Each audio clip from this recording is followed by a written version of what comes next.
Hello guys, तो अभी recently एक UFC फाइट नाइट का इवेंट हुआ है जिसमें Sean Strickland versus Anthony Hernandez का मैच हुआ था। और इस मेन इवेंट में सीन स्ट्रिकलैंड ने एंथनी हर्नांडेज को थर्ड राउंड में TKO से नॉकआउट कर दिया। तो आज की वीडियो हम इस फाइट के बारे में बात करेंगे और पूरे मेन कार्ड के बारे में बात करेंगे। तो बिना किसी टाइम वेस्ट किए आइए शुरू करते हैं। इससे पहले अगर आप एक फाइट फैन है तो आप मेरी लेटेस्ट मर्च को चेकआउट कर सकते हैं, जिसमें मैंने काफी सारे डिजाइन ला रखे हैं। अगर आपको इनमें से कोई भी डिजाइन अच्छा लगे तो आप उसको बाय कर सकते हैं और अपना रिव्यू भी दे सकते हैं। इसके अलावा अगर आप कोई कस्टम डिजाइन भी चाहते हैं तो आप मेरे को इंस्टा पे DM कर सकते हैं और अपना डिजाइन भी DM कर सकते हैं। हम कस्टम मेड टी-शर्ट भी आपकी डिमांड पर बना देते हैं। तो चलिए शुरू करते हैं। तो सबसे पहले बात करते हैं मिशेल पेरेरा वर्सेस जैकरी रीज। इस फाइट को पेरेरा ने वाया स्प्लिट डिसीजन जैकरी रीज से जीत लिया है। इस फाइट के फर्स्ट राउंड में जैकरी रीज बहुत एग्रेसिव था। उसने फर्स्ट राउंड को बहुत अच्छी तरह से निकाला, बट सेकंड राउंड में पेरेरा ने बहुत क्लीनर और क्लियरर शॉट लैंड किए। और अगर थर्ड राउंड की बात करें तो बहुत ही क्लोज राउंड था, बट इस राउंड में क्लिंच वर्क और लेट फरी ने पेरेरा को एज दिया, जिसकी वजह से वो वाया स्प्लिट डिसीजन इस मैच को जीत गया। और अगर रीज की हारने की बात करें तो वो इस फाइट में क्यों हारा, उसके तीन मेन रीजन है। पहला है कि उसका कार्डियो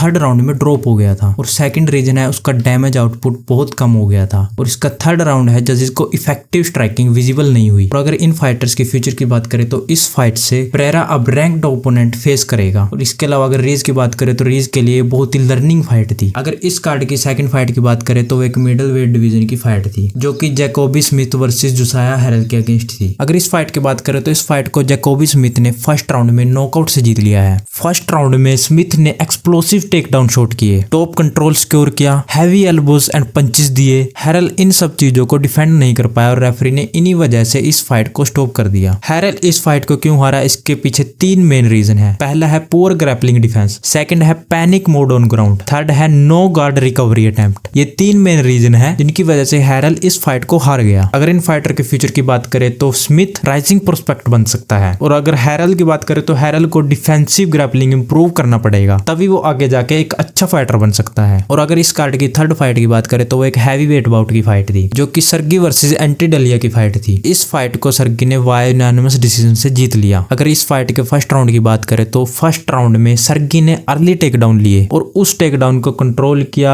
और यहाँ पे एक बहुत ही अच्छा क्लियर राउंड निकाला। और सेकंड राउंड की बात करें तो डलिया ने थोड़ा स्ट्राइकिंग इंप्रूव किया पर फिर टेक डाउन कंसीड कर दिया। और अगर थर्ड राउंड की बात करें तो थर्ड राउंड में सर्गी सेफ गेम खेलता रहा, जिसमें उसने क्लिंच और ग्राउंड कंट्रोल किया और इस फाइट को सर्गी ने वाया यूनानिमस डिसीजन जीत लिया। अब यहाँ पे डलिया के हारने के तीन मेन कारण थे। पहला है poor take down defence, second है वो बैकफुट पे फाइट करता रहा और थर्ड है लो आउटपुट स्ट्राइकिंग। और अगर इन फाइटर के फ्यूचर की बात करें तो सर्गी हैवीवेट टॉप 8 के आसपास पुश करेगा। और अगर डलिया की बात करें तो डलिया को मस्ट विन फाइट मिल सकती है नेक्स्ट टाइम। और अगर इस कार्ड की फोर्थ फाइट की बात करें तो वो फेदर वेट बाउट की फाइट थी, जो कि कोस्टा वर्सेस डैन इंगे के बीच थी। इस फाइट को कोस्टा ने राउंड सेकंड में TKO से जीत लिया। उसने एक स्पिनिंग बैक किक से डैन इंगे को नॉकआउट कर दिया था। और अगर इस फाइट के फर्स्ट राउंड की बात करें तो डैन इंगे ने बॉक्सिंग कॉम्बिनेशन से प्रेशर डाला और फर्स्ट राउंड में कोस्टा ने मूवमेंट्स और लेग किक बहुत यूज किए। ये बहुत ही क्लोज राउंड था, पर मेरे को लगता है ये राउंड शायद डैन इंगे को मिल सकता था। और अगर सेकंड राउंड की बात करें तो सेकंड राउंड में कोस्टा ने टाइमिंग रीड की, एक perfectly timed spinning back kick to body land किया। उस किक को लगते ही डैन इंगे फोल्ड हो गया और फिर कोस्टा ने ग्राउंड स्ट्राइकिंग से उसे TKO कर दिया। इस फाइट को डैन इंगे क्यों हारा, इस फाइट को डैन इंगे प्रेडिक्टेबल फॉरवर्ड मूवमेंट की वजह से हारा। इसके अलावा बात करें तो उसका बॉडी डिफेंस बहुत वीक था और उसने कोस्टा की क्रिएटिविटी को इग्नोर किया। शायद कोस्टा को अब टॉप 10 फेदर वेट में एंट्री मिल सकती है और डैन इंगे के लिए एक बहुत ही डेंजरस सिचुएशन हो सकती है, क्योंकि 2 लो स्ट्रिक बहुत डेंजरस होता है और बहुत रिस्की होता है UFC में। अब बात करते हैं इस कार्ड के को मेन इवेंट की, जो कि उरस मैडिक वर्सेस जेफ नील के बीच था। इस फाइट को उरस मैडिक ने अपनी अच्छी परफॉर्मेंस दिखाते हुए फर्स्ट राउंड में TKO निकाला। अब बात करते हैं फर्स्ट राउंड में क्या हुआ। फर्स्ट राउंड के स्टार्टिंग में नील ने टिपिकली प्रेशर बनाते हुए गेम ट्राई किया। उसके बाद मैडिक ने डिस्टेंस मेंटेन किया और शार्प काउंटर थ्रो किए। और मिड राउंड में मैडिक ने clean left hook plus straight connect किया और उस कॉम्बिनेशन की वजह से नील विजिबली हर्ट हुआ, जिसके बाद फॉलो पंचेस ने रेफरी को फास्ट स्टॉप करने पर मजबूर कर दिया था। इस फाइट में जेफ नील का डिफेंसिव गार्ड लूज था, हेड मूवमेंट कम था, प्लस उसने मैडिक की स्पीड अंडर एस्टिमेट की, जिसकी वजह से वो इस फाइट को फर्स्ट राउंड में ही हार गया। फ्यूचर में मैडिक टॉप 10 लाइट वेट या वेल्टरवेट रैंकिंग पुश कर सकता है और नील को शायद एक लोअर रैंक स्ट्राइकिंग के अगेंस्ट कमबैक फाइट मिल सकती है। और अब बात करते हैं इस कार्ड के मेन इवेंट की, जो कि Sean Strickland versus Anthony Hernandez के बीच था। इस फाइट में सीन स्ट्रिकलैंड ने एंथनी हर्नांडेज को थर्ड राउंड में नॉकआउट कर दिया, जो कि बिल्कुल ही अनएक्सपेक्टेड था, क्योंकि क्योंकि मेरे को लग रहा था कि एंथनी हर्नांडेज की ग्रैपलिंग बहुत ही अच्छी है, उसकी ग्रैपलिंग स्किल्स बहुत ही अच्छी है, तो मेरे को लग रहा था वो इस फाइट को निकाल लेगा, बट ऐसा नहीं हुआ। शीन स्ट्रिकलैंड ने थर्ड राउंड में एंथनी हर्नांडेज को नॉकआउट कर दिया, जो कि मेरे लिए बहुत ही अनएक्सपेक्टेड था। इस फाइट के फर्स्ट और सेकंड राउंड में स्ट्रिकलैंड ने अपनी जैब और डिस्टेंस कंट्रोल से फाइट डोमिनेट की। हर्नांडेज ने टेक डाउन अटेम्प्ट किए बट उसको सक्सेस नहीं मिली और स्ट्राइक काउंट्स में स्ट्रिकलैंड हर्नांडेज से थोड़ा सा आगे रहा। और अगर थर्ड राउंड की बात करें तो उसमें उसने फिनिश ही निकाल लिया था। थर्ड राउंड में स्ट्रिकलैंड ने ब्रूटल नी बॉडी शॉट लगाया, हर्नांडेज को स्टैगर कर दिया, फिर हैवी पंचेस और अपर कट के कॉम्बिनेशन से रेफरी ने फाइट को रोक दी और यहाँ पे शीन स्ट्रिकलैंड ने टीकेओ निकाला। इस फाइट में स्ट्रिकलैंड ने उसकी स्टैंडिंग बॉक्सिंग गेम में एडवांटेज बनाया। हर्नांडेज का ग्रैपलिंग प्लान उतना इफेक्टिव नहीं रहा जितना एक्सपेक्टेड था। स्ट्रिकलैंड के pressure and follow up strikes ने फाइट के पेस को कंट्रोल किया। इस फाइट का यहाँ पर इंपैक्ट क्या हुआ,